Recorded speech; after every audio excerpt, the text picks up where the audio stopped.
सबसे पहले क्योंकि आप लद्दाख के उस इलाके से हैं जहां पर पूरी दुनिया को गूगल और सर्च किया जाता है जिस तरीके के हालात है, लेकिन पॉलिटिक्स में नहीं, सोशल वर्क में नहीं, एक वो पेशा चुनना, एक वो लाइन चुनना, एक जर्नलिस्ट की लाइन चुनना। और आपको यह भी एजाज है कि आप पहली वुमन जर्नलिस्ट हैं लद्दाख से और एडिटर भी रही हैं लद्दाख से।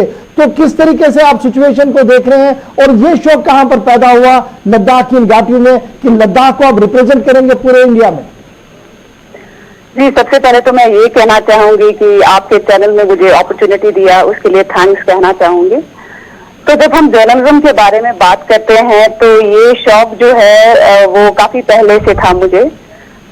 तो मैंने अपना मास कम्युनिकेशन जर्नलिज्म का स्टडी जो है पंजाब यूनिवर्सिटी से 2011 में खत्म किया था। तो उसके बाद जो है मैंने रीच लद्दाख को ज्वाइन किया 2011 में। उसके बाद जो है वहाँ पे हम ऑनलाइन एक पोर्टल था वो हम उस पे अपडेट करते थे। उससे पहले जो है उसके प्रोप्राइटर जो मिस्टर टुंडू दोरजे थे, तो उन्होंने मुझे ये मौका दिया कि बाद में हमारा ये भी प्लानिंग हुआ कि हम एक न्यूज़पेपर लद्दाख में स्टार्ट करेंगे। तो 2013 में हमने ये न्यूज़पेपर शुरू किया और मैं उसकी फाउंडिंग एडिटर रही हूँ। तो स्टार्टिंग में काफी सारे चैलेंजेस आए in terms of man power, in terms of resources, और ये जो मीडिया जो था उस टाइम पे वो बहुत ही नया था लद्दाखियों के लिए। तो उस टाइम भी काम करना काफी चैलेंजिंग था, लेकिन मुझे ये करना था, मेरा एक पैशन है जर्नलिज्म की तरफ। तो उस टाइम पे भी मैंने जब फाउंडिंग ये रीच लद्दाख का पेपर शुरू किया, तो करते करते हम अभी भी चला रहे हैं उस पेपर को। तो ऐसे चलते आया है। बट जब मैं पीछे देखती हूँ, अब मैं जर्नलिज्म के फील्ड में 10 साल रही हूँ, तो जब मैं पीछे देखती हूँ तो काफी तरक्की हुआ है इन टर्म्स ऑफ एवरीथिंग। पहले ये जर्नलिज्म को एज अ प्रोफेशन बहुत कम देखते थे। जर्नलिज्म के बारे में हम स्टडीज वगैरह करके आते थे, लेकिन एज अ प्रोफेशन कभी नहीं देखते थे इसको फुल टाइम।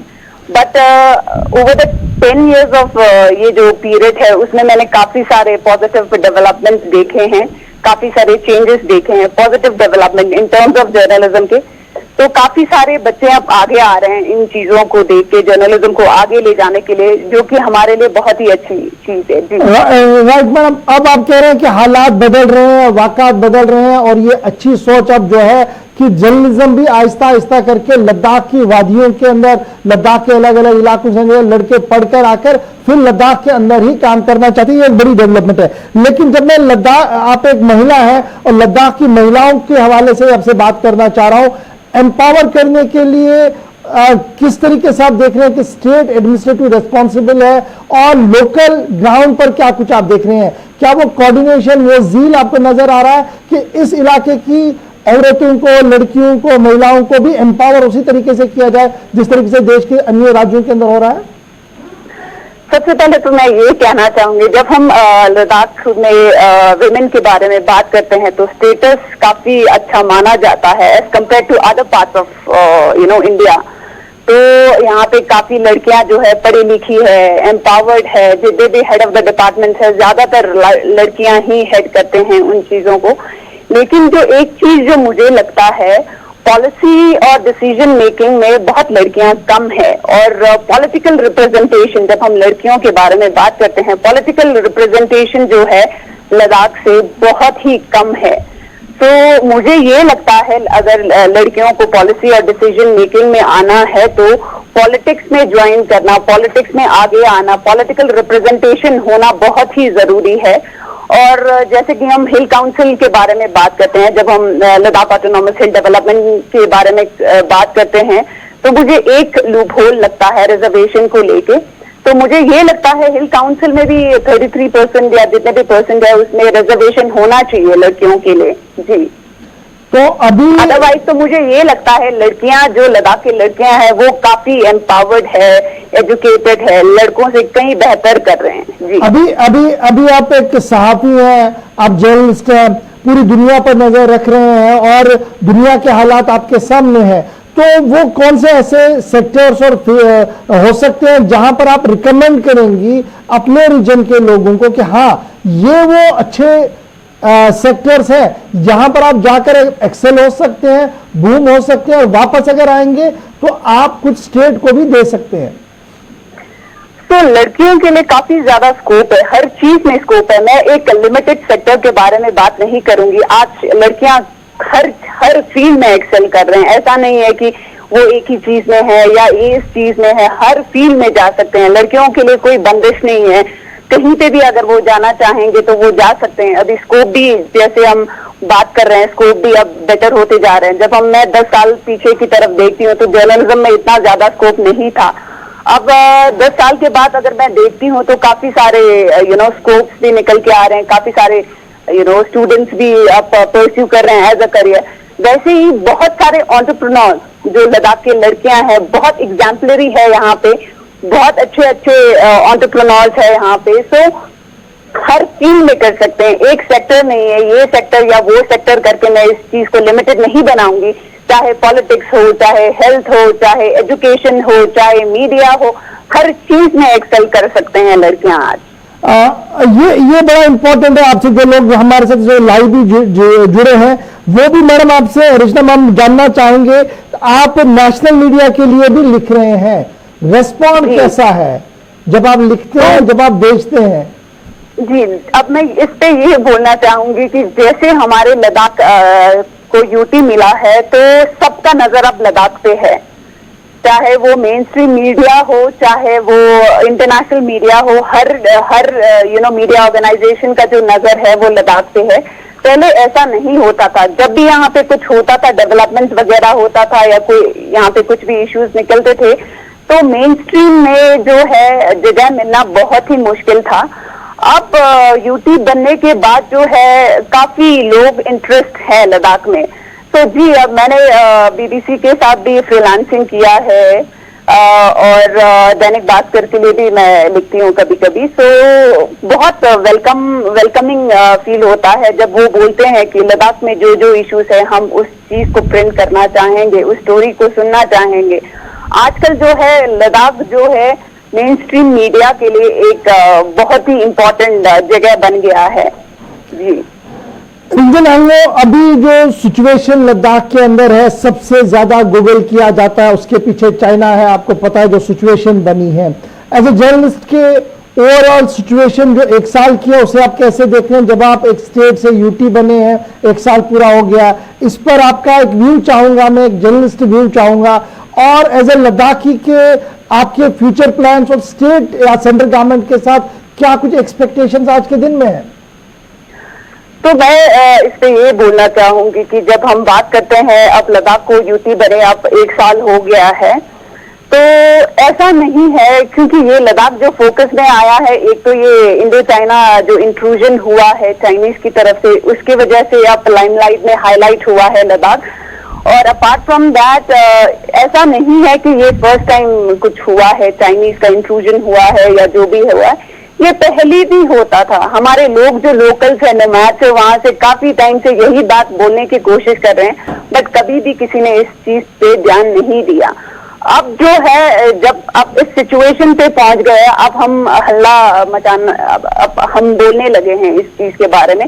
सो मुझे ये लगता है ये पहली बार नहीं हुआ, ये बहुत टाइम से होते आ रहा है। लेकिन लोकल जितने भी हमारे यहाँ पे लोकल्स है, नोमैड जो वहाँ पे रहते हैं चंगथंग एरिया में, वो काफी टाइम से काफी सारे लेटर्स लिख चुके हैं, बोल चुके हैं, हर रिप्रेजेंटेटिव्स को उन्होंने लेटर दिया है, लेकिन कभी सुना नहीं है।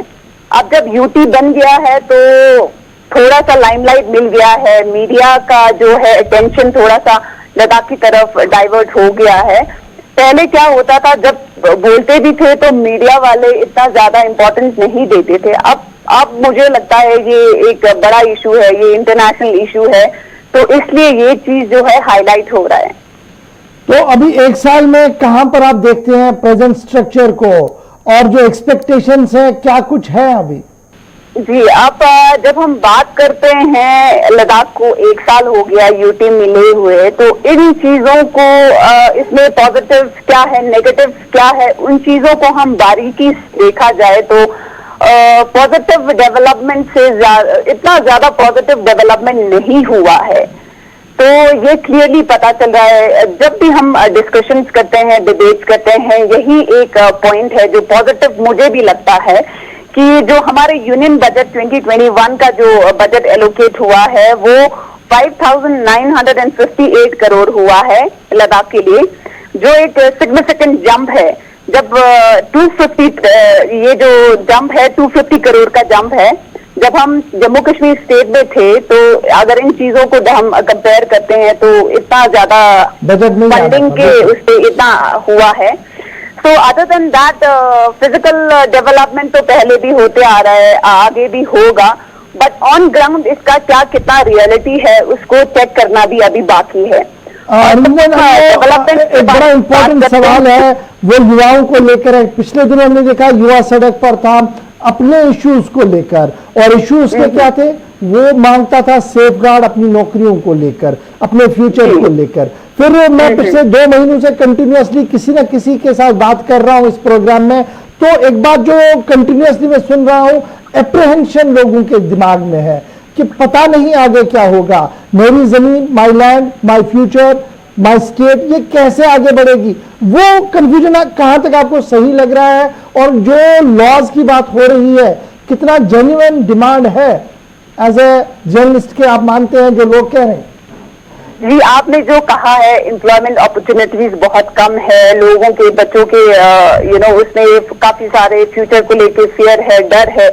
नॉट ओनली एम्प्लॉयमेंट अपॉर्चुनिटीज, वो तो है ही है, सबसे बड़ा जो इशू है वो है हमारे जो स्टूडेंट्स है वो 1000 30,000 20,000 हर साल वहां से ग्रेजुएट होके मास्टर्स करके वापस आते हैं। जब उनके पास स्कोप नहीं होता है तो ये बहुत ही बड़ा इनसिक्योर है। उनका जो डिमांड है वो जेन्युइन है। एम्प्लॉयमेंट अपॉर्चुनिटीज की जब हम बात करते हैं वो बहुत ही कम है। जब से यूटी बना है तब से कोई गवर्नमेंट जॉब के ज्यादा ओपनिंग्स नहीं हुए हैं, और रिक्रूटमेंट पॉलिसी का क्या है कुछ अभी तक क्लियर नहीं है। तो ये जो बच्चे चिल्ला रहे हैं, प्रोटेस्ट कर रहे हैं, वो बहुत ही जेन्युइन लगता है। और नॉट ओनली एम्प्लॉयमेंट अपॉर्चुनिटीज, जब हम बात करते हैं हमारे डिमांड्स के बारे में, ये जो हमारा यूटी डिमांड था ले वालों का तो काफी टाइम से था, लॉन्ग पेंडिंग डिमांड था, लेकिन वो लेजिस्लेचर के साथ था। जब ओवरनाइट डिक्लेयर किया गया इस लद्दाख को यूटी, तो लोगों में खुशियां थी। पहले they were very happy, but then later on अगर हम बात करें तो काफी एप्रीहेंशन है हर चीज को लेके, कॉन्स्टिट्यूशनल सेफगार्ड को लेके है। काफी सारे लोग ये चाहते थे कि अगर लेजिस्लेचर ना भी मिले तो लद्दाख को एक कॉन्स्टिट्यूशनल सेफगार्ड मिले, या 6 शेड्यूल की बात करें हम तो भी काफी ज्यादा बातचीत डिस्कशंस वगैरह हुआ है। तो जितना हमने एक्सपेक्ट किया था उस पे तो खरा नहीं उतरा है, लेकिन अभी भी ये जो बातचीत है, ये जो इनसिक्योरिटी है, ये जो एंजाइटी है लोगों में अभी भी है। और हम उम्मीद करेंगे कि ये आगे ऐसे ही मतलब डिमांड्स हम आगे लाते जाएं और गवर्नमेंट की तरफ से कोई पॉजिटिव रिस्पॉन्स। बहुत बहुत शुक्रिया रिचन एंग्लो साहबा मेरे साथ ज्वाइन करने के लिए। सीनियर पत्रकार लद्दाख से ग्राउंड रियलिटी पर बात कर रही थी, और जो वुमेन एम्पावरमेंट है उसकी बेसिक एम्पावरमेंट कैसे हो, और जब इन्होंने शुरू किया था क्या सिचुएशन थी, आज कैसी सिचुएशन है, चर्चा हो रही थी बैटल ऑफ लद्दाख में। फिलहाल बैटल ऑफ लद्दाख में आज मेरे साथ बस इतना ही। आप बने रहेंगे हमारे साथ। कल 5 बजे का